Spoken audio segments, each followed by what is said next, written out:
So tell me a little bit about being a drill instructor. So if you notice in the movies or in the documentaries, drill instructors are teaching the recruits, and this is what we have to do it off the bat, verbatim.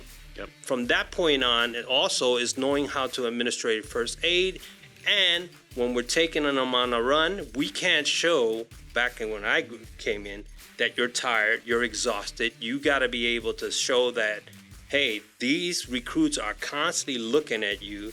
They're sizing you up, and they're going to duplicate themselves based on your presence.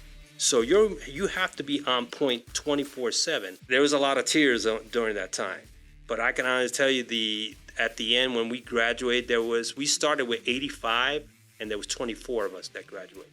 I decided I needed to get out of the VA.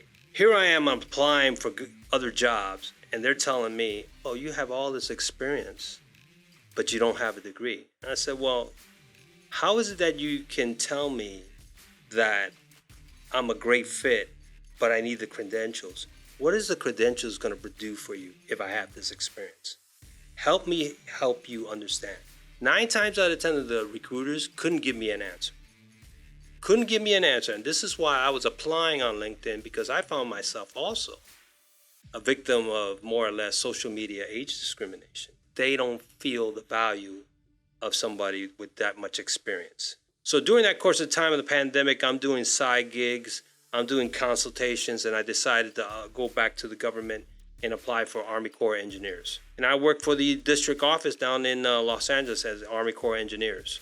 And during the course of time, I helped a couple of startup companies on LinkedIn as well to be able to help another veteran start a government crisis protection organization.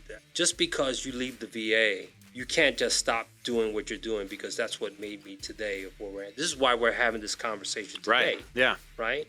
So how do you forget that? There's no man left behind, because the VA is a resource center, but you got to be able to speak the language to able to educate and mentor veterans to understand how can they utilize that platform, even though you hate the VA, but that resource is there.